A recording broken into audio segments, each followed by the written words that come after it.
Les grands entretiens. Un podcast by Né.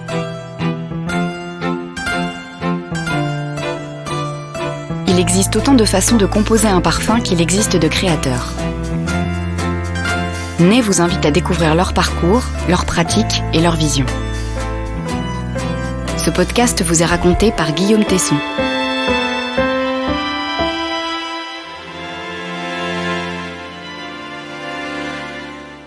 Mathieu Nardin. Il a grandi à Grasse dans une famille de parfumeurs et de cultivateurs de fleurs et de plantes à parfum. Après un passage chez Robertet, le parfumeur a rejoint la maison de composition Mann en 2018. Dans ses créations pour Goutal, by Kilian ou encore Sambon, il explore les nouveaux contours de la naturalité en jouant avec les matières premières naturelles, aussi bien qu'avec les molécules issues des biotechnologies. Des thèmes au cœur de l'entretien qu'il nous a accordé dans son bureau aux portes de Paris.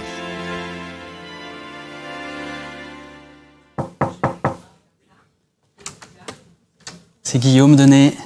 Bonjour Bienvenue. Mathieu. Vous allez bien? Ouais, enchanté. Venez, je vous en prie. Ravi de vous rencontrer. Ravi aussi. Ah, je vois que vous êtes en plein travail. Je vous dérange peut-être? Pas du tout, je suis en train de sentir ce qu'on appelle des fonds de parfum que j'ai trempé hier soir.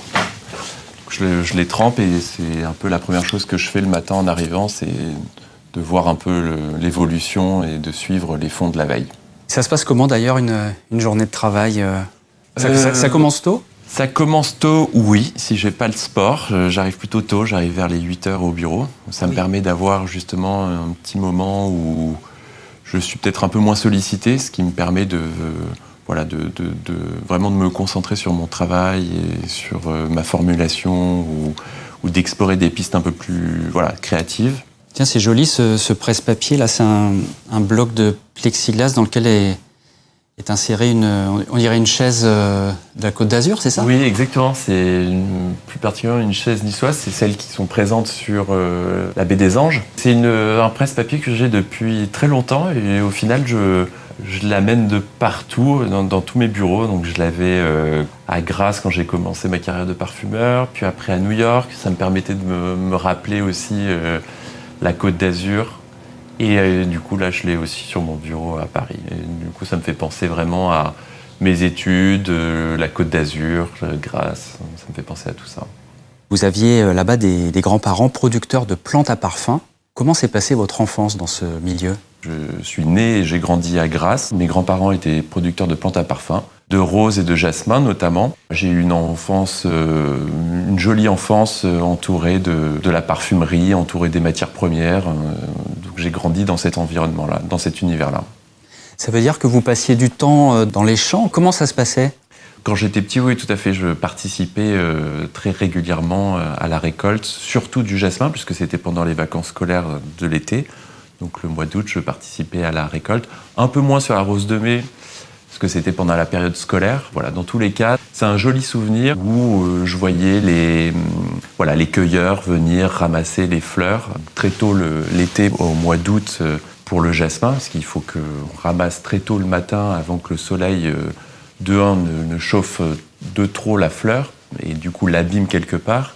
Et aussi pour les cueilleurs, de manière à ce que ce soit plutôt confortable de ramasser à la fraîche plutôt que de ramasser avec le soleil. Du coup, je me souviens beaucoup de cette récolte-là avec les cueilleurs, ce côté très joyeux. Et après, une fois que la récolte était faite à la maison, on devait la porter tout de suite à l'usine pour qu'elle soit après extraite. Et voilà, donc c'est des souvenirs aussi quand j'étais petit qui étaient très marquants. À cette époque, hormis les fleurs, ça sent quoi autour de vous quand vous êtes enfant? Bien sûr, ça sent le jasmin, la rose, la verveine. Ça sent aussi toutes les plantes aromatiques que l'on avait à la maison, notamment dans le potager. Ça sent l'huile d'olive. Donc j'ai cette odeur aussi du moulin, avec cette odeur très très forte de l'olive. Ça sent des parfums. Pour ma mère, c'était Isatis. Après, ça a été Very Irresistible de Givenchy. Et puis, ça a été Chloé. Voilà, ça c'était du côté de ma mère. Ma grand-mère, ça a été assez variable parce qu'au final, elle portait les parfums de mon oncle, qui était parfumeur. Quant à mon père, lui portait Habit Rouge de Guerlain. Donc voilà, c'était une enfance surtout entourée par les odeurs de la nature, de la campagne, des fleurs. Ma grand-mère utilisait, quand j'étais petit, j'avais des anxiétés ou des insomnies. Elle utilisait de l'eau de fleurs d'oranger qu'elle mélangeait avec un peu d'eau tiède et du sucre.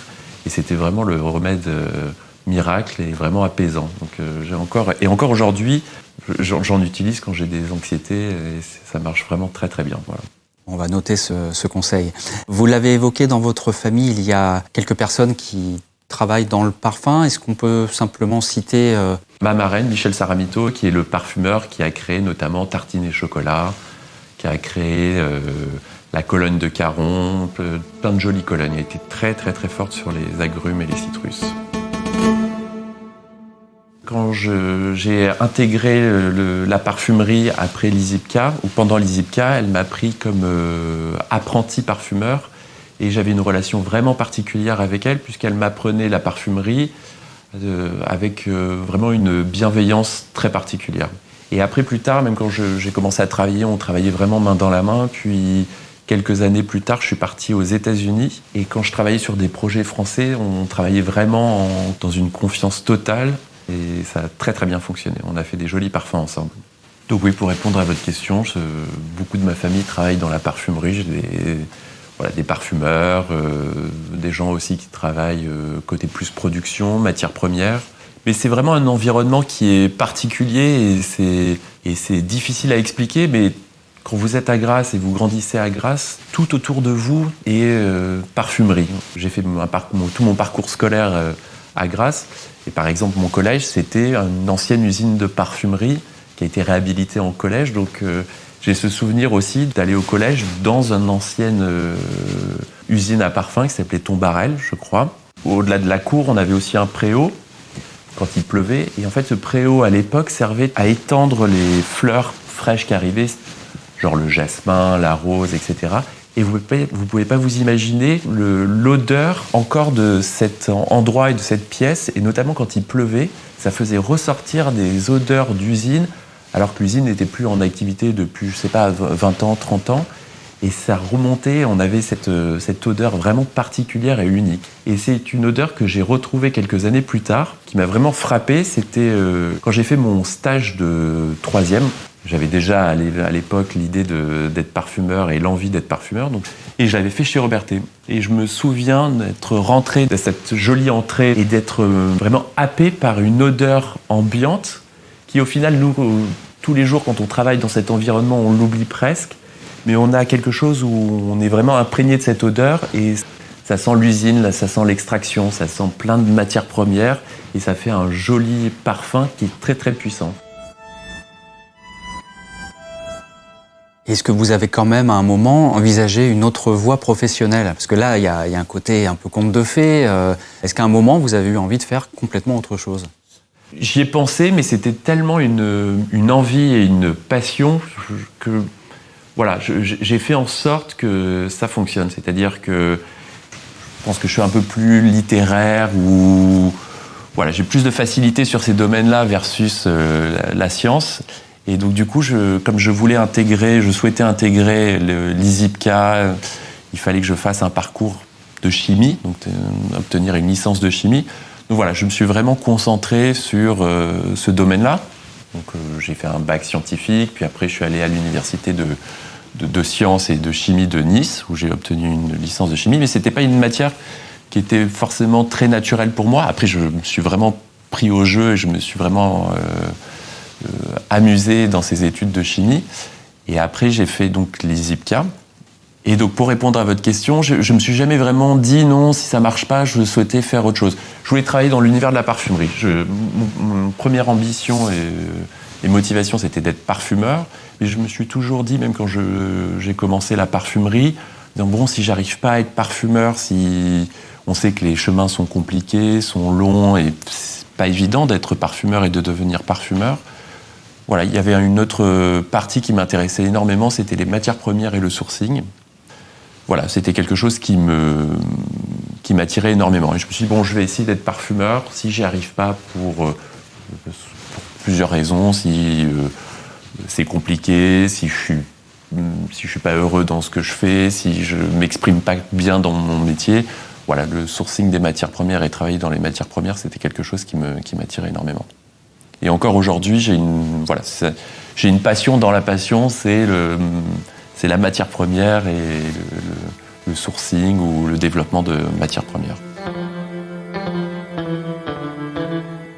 Après le bac chimie, donc vous arrivez à l'ISIPCA, à Versailles. Corrigez-moi si je me trompe, mais je crois que quand vous arrivez, vous n'êtes pas forcément très calé dans tout ce qui est histoire du parfum historique. Je me trompe ? Oui, exactement. Je me souviens d'être rentré du coup à l'ISIPCA. Les autres élèves parlaient beaucoup du parfum, parlaient de beaucoup des lancements, ce qui se passait quand ils allaient très régulièrement chez Sephora ou dans d'autres boutiques. Et ouais, c'était une approche que j'avais pas forcément, bizarrement, hein, étrangement. J'avais plus une approche sur les matières premières. Je me suis vraiment d'ailleurs préparé pour le concours avec des matières premières. Donc on m'avait préparé des échantillons de matières premières à sentir. Donc j'avais un peu les basiques sur les naturels, ce que ça sent une armoise, une lavande, un lavandin, de la mousse, des citrus, etc. Et puis c'était des matières aussi que j'avais pu appréhender quelque part par les matières premières brutes, genre le jasmin, la rose, la verveine. Je me souviens d'avoir avoir eu une collection de matières premières brutes, donc de la fève tonka, de la vraie matière première, du poivre, etc.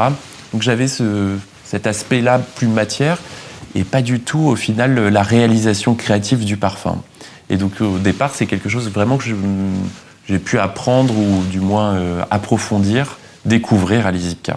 Donc j'avais peut-être une approche un peu plus matière et un peu plus ingrédientaire. C'est presque une longueur d'avance finalement. Je ne sais pas si c'est une longueur d'avance, que chacun prend son temps et chacun a des évolutions qui sont différentes dans le métier de parfumeur. Donc voilà, mais peut-être une petite longueur d'avance sur les matières premières, mais certainement pas sur les produits du marché.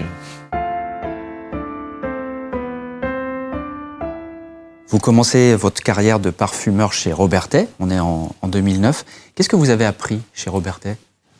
J'ai appris énormément de choses. C'est vraiment une très belle compagnie, une très belle société. Et notamment quand vous êtes apprenti ou jeune parfumeur, vous pouvez aller explorer beaucoup de territoires.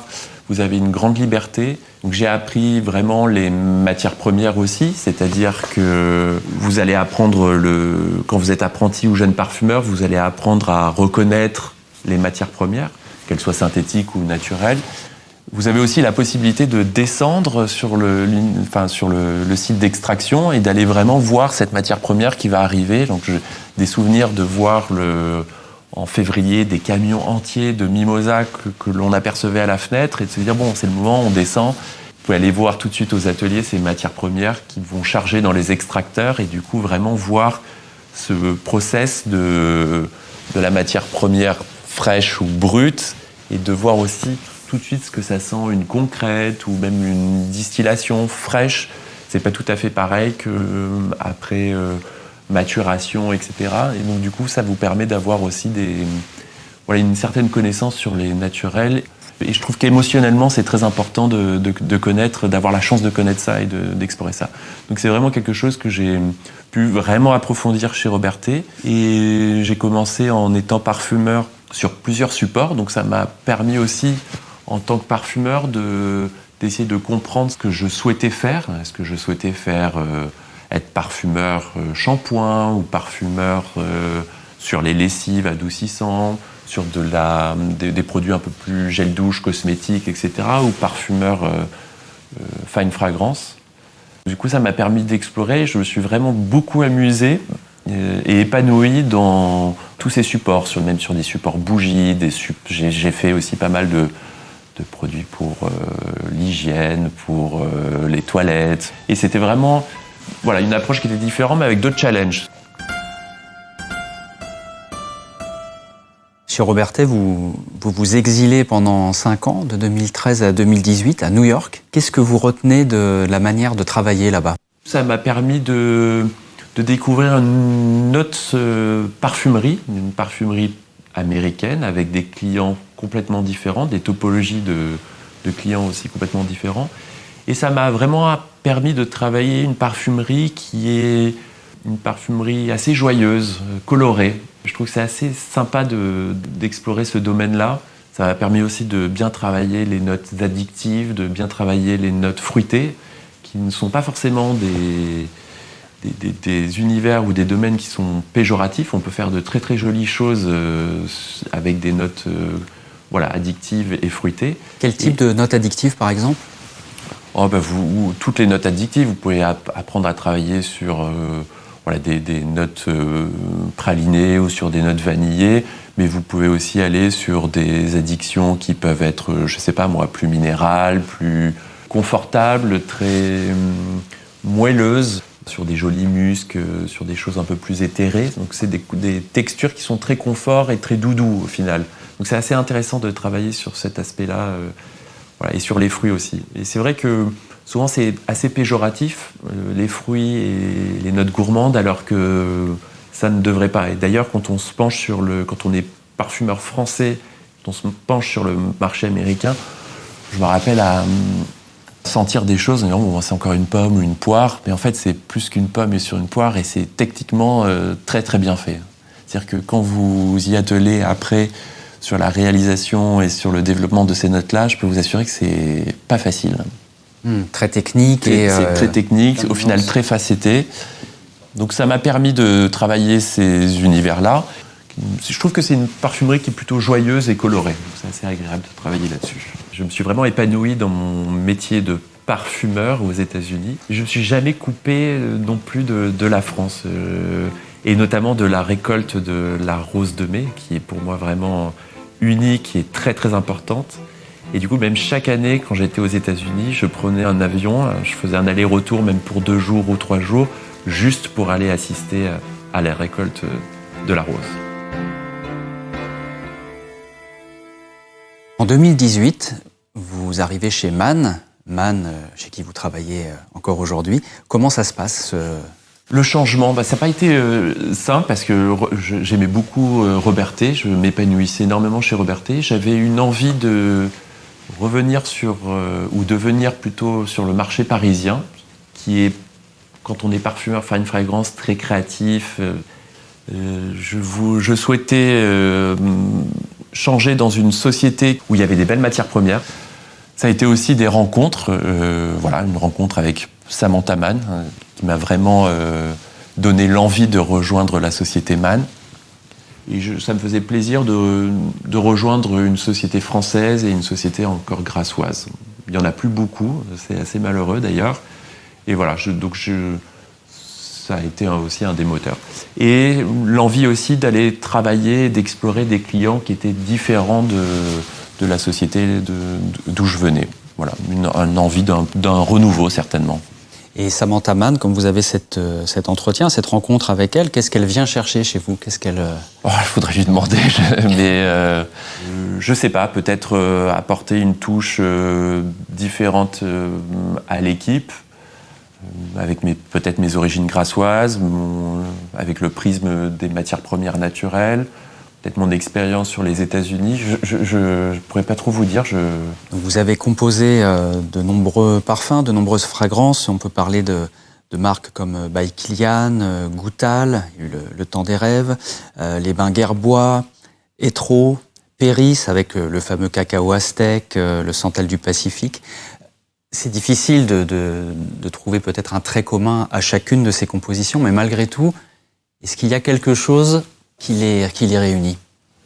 Je pense que c'est le combo et des matières premières et de l'histoire qu'on a à raconter. C'est-à-dire que sur certains parfums, l'idée est souvent partie d'une matière première, mais derrière, quel était le message ou quelle était l'histoire que je souhaitais raconter. Voilà. C'est souvent les parfums que vous avez cités, c'est souvent des parfums qui sont... J'essaie du moins de les rendre lisibles, presque évidents dans la lecture, c'est-à-dire où chaque matière première a plus ou moins sa place dans la composition. Alors c'est presque plus évident quand on travaille sur des marques d'exception, où on a ce degré de liberté, d'aller travailler la matière première, de la facetter, de la sculpter, et d'y apporter un côté créatif. Et à chaque fois, c'était une idée forte, travaillée et polie. Je pensais à l'heure verte de Kilian, c'était l'idée d'un patchouli absinthe, donc très anisé, avec une qualité de patchouli qui était unique à Man. C'était un patchouli absolu qui donne d'ailleurs cette couleur au jus qui est très naturelle. Et un patchouli fractionné qui lui permettait aussi d'aller apporter d'autres facettes sur ce patchouli. Et cet absinthe qui est travaillé de manière très anisée avec un fond très confortable et très addictif. Donc c'était vraiment le triptyque addiction, patchouli et absinthe. Si on parle de Goutal, du temps des rêves que j'ai fait d'ailleurs justement avec Julie Massé quand je suis arrivé chez Man, c'était l'idée d'une fleur d'oranger nourricière avec un aspect aromatique un peu myrte. Alors après, on l'a un peu plus poli dans le développement, mais si vous sentez vraiment la première idée, c'était une idée très forte autour de la fleur d'oranger, un accord très nourricier et une myrte. Est-ce qu'il y a d'autres matières premières comme ça que vous ne cessez de découvrir et redécouvrir? Oui. Alors oui, il y a plein de matières premières qui m'intriguent fortement. Alors j'ai une tendresse particulière pour le jasmin et la rose. Je ne sais pas si c'est lié à mon enfance ou le respect de ces matières premières naturelles, etc. Mais c'est des matières premières que j'aime beaucoup. Les citrus, liés à ma marraine, donc ma mentor, parce qu'elle adorait ces matières, elle adorait ces accords-là et ces matières-là. Donc voilà, je pense qu'elle m'a vraiment transmis sa passion pour cette matière première et je prends vraiment beaucoup plaisir à travailler les citrus aujourd'hui. Que je trouve encore une fois que c'est des matières premières qui sont... On est dans l'éphémère, mais c'est tellement joyeux, fugace, c'est plein d'énergie, c'est lumineux. Ça donne le sourire, moi je trouve, les citrus. Donc c'est un peu moins à la mode ou c'est un peu plus compliqué de travailler parce que les contraintes techniques font que c'est difficile de faire tenir un citrus dans le temps. Et après, j'aime beaucoup travailler les épices. Au final, je m'aperçois, j'aime bien l'encens, j'aime bien ce côté épicé qui va donner souvent du caractère au parfum. Les bois aussi, j'aime beaucoup les notes texturées. Il y a des matières premières comme ça que je redécouvre ou des facettes que je redécouvre et que je réaborde avec un œil nouveau et que je prends plaisir à réexplorer.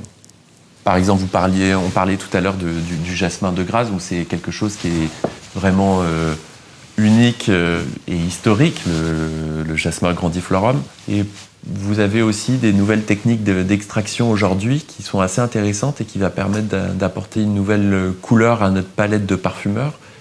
Et notamment, par exemple, le jasmin, je ne sais pas si vous êtes familier avec la technologie des e-pure Jungle Essence qui ont été développées assez récemment par Man. Grosso modo, c'est un enfleurage 3.0.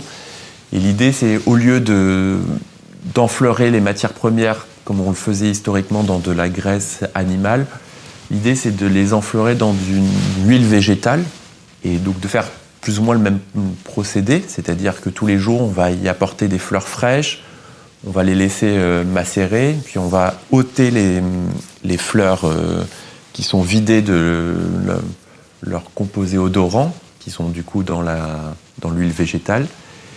Et du coup, on va saturer progressivement, jour par jour, cette huile en matière première odorante. Et après, on va procéder à une extraction Jungle Essence. Et ça va nous permettre d'avoir un nouvel extrait. Donc je pense chez nous au jasmin grandiflorum e-pure Jungle Essence, qui vient d'Inde, et qui va avoir, par rapport au jasmin absolu, quelque chose de beaucoup plus pétalé, beaucoup plus proche au final de ce que la fleur sent sur la plante.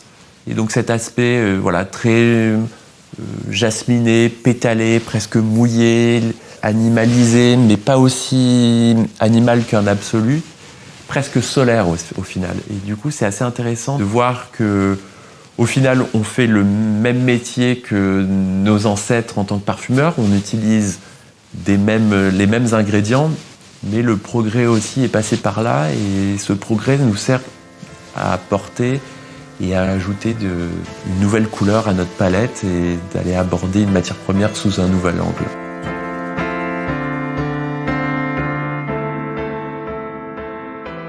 On a compris votre passion pour les matières premières, votre attrait pour la la technologie, les nouvelles technologies. Où en est l'innovation aujourd'hui, de ce côté-là ? Je suis assez content parce que, notamment chez Man, il y a une vraie velléité de travailler sur l'innovation et sur l'innovation des naturels. Alors, on a plusieurs chantiers qui est mis en place. Tout à l'heure, je mentionnais les e-Pure Jungle Essence. J'ai eu la chance l'été dernier de partir dans un pays pour justement travailler sur des nouveaux extraits basés sur cette technologie. Quel pays ? C'est l'Égypte et du coup je suis allé me pencher avec Serge Majoulier qui est un de nos experts sur les Jungle Essence et sur le développement des naturels chez Man. Et du coup on est partis ensemble sourcer, explorer et développer de nouveaux ingrédients sur cette plateforme de l'enfleurage 3.0, ce qu'on appelle des e-Pure. Vous avez aussi des développements, donc ça passe par des innovations. Alors ça peut être des innovations qui peuvent être liées à la biotechnologie aussi. Donc par exemple chez Man, on a un gros laboratoire depuis des années avec une recherche sur des matières premières biotech qui vont être assez intéressantes en tant que parfumeur parce qu'on va aller travailler sur des matières premières qui sont de une très intéressantes olfactivement, de deux avec une plus-value environnementale et considérée comme étant naturelle puisque c'est des fabrications de matières premières par fermentation. On va avoir aussi des recherches sur de nouvelles molécules. On a des chercheurs qui vont aller chercher des matières premières, alors plus de synthèse, mais qui vont nous permettre d'avoir, nous en tant que parfumeurs, encore une fois, une nouvelle couleur à notre palette et d'aller explorer ces matières premières-là. Des nouveaux sourcings, soit des nouvelles origines aussi. Ça peut être des nouvelles variétés. Et c'est assez intéressant. Man, par exemple, a un jasmin vert e-Pure de la technologie e-Pure Jungle Essence, mais c'est un jasmin qui est vraiment très particulier et qui ressemble à aucun autre jasmin. Vous avez aussi donc une nouvelle variété. Et ça, c'est assez intéressant et je trouve qu'il y a très peu de sociétés aujourd'hui qui développent de nouveaux ingrédients parce qu'on sait que c'est très compliqué et complexe, notamment en termes de coûts.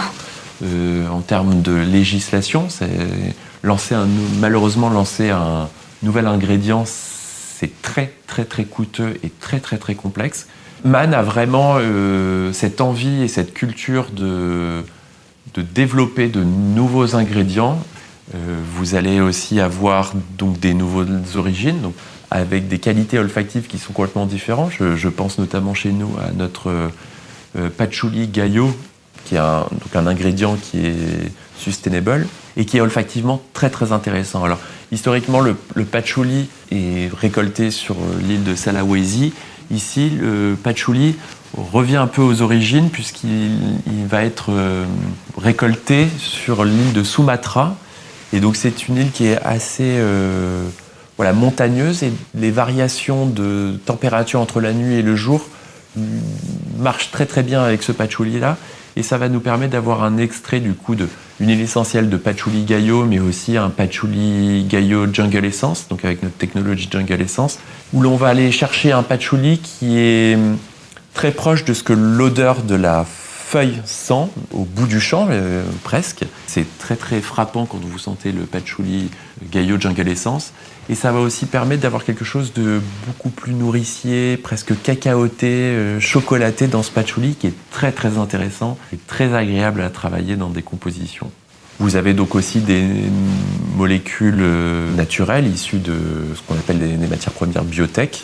Donc on va avoir aussi à notre palette ces matières premières qui sont plus respectueuses pour l'environnement et considérées comme étant naturelles.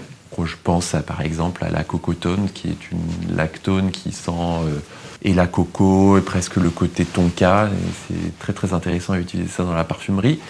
Et ça va nous permettre aussi, en tant que parfumeur, à répondre à d'autres problématiques, qui est notamment sur la définition de la naturalité ou comment, en tant que parfumeur, on aborde le fait d'être plus clean dans notre formulation. On parle beaucoup aujourd'hui de formulation d'origine naturelle. Comment vous abordez ce processus de création ? Je crois d'ailleurs que vous avez composé pour des marques comme Sambon.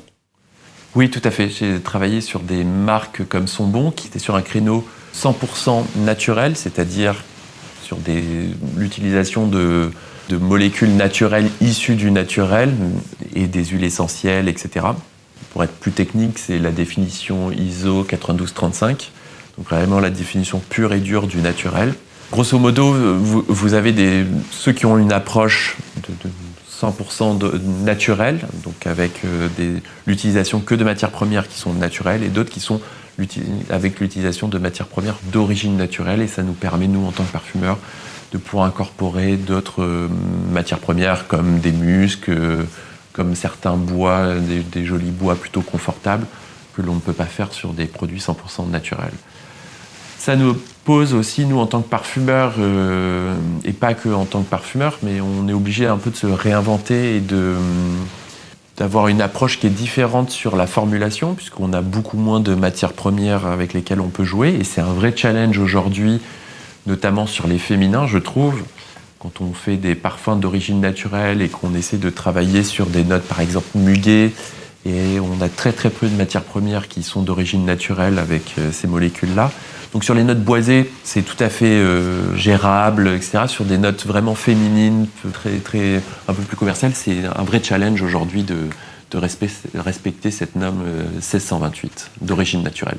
Parce que concrètement, les contraintes sur le sillage, par exemple, sur la persistance, elle est complètement différente. Donc quand on bascule sur d'origine naturelle, on s'enlève presque la moitié de la palette. On trouve quelques substituts, mais du coup olfactivement c'est pas tout à fait pareil. Même des substituts de matières premières qu'on utilise complètement par la pétrochimie de synthèse, on va avoir leur pendant qui va être d'origine naturelle. Ça n'a pas le même goût. Olfactivement c'est pas forcément exactement pareil. Donc on a aussi, les parfumeurs doivent se réhabituer à cette palette qui est différente. Et aussi en termes de créativité et de technicité de formulation. C'est-à-dire que quand on travaille notamment sur un grand féminin, on ressent très souvent la limitation liée à cette contrainte d'origine naturelle, ou du moins de 90% d'origine naturelle. Parce que du coup, on ne pourra pas utiliser certaines matières premières qui vont nous apporter du bloom, qui vont nous apporter de la diffusion, le nuage, de la projection. Et c'est c'est un vrai challenge.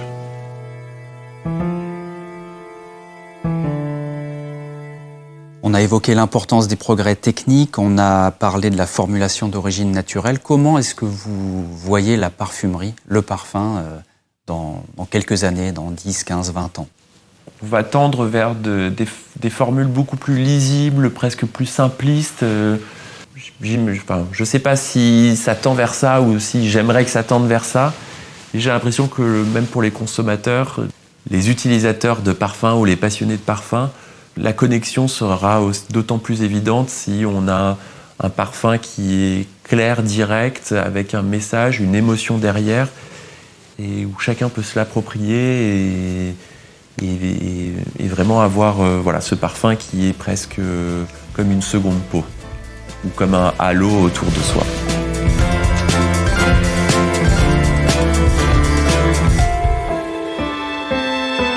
Vous venez d'écouter un podcast by Né. Retrouvez cette émission sur podcast.byné.com et sur les plateformes habituelles.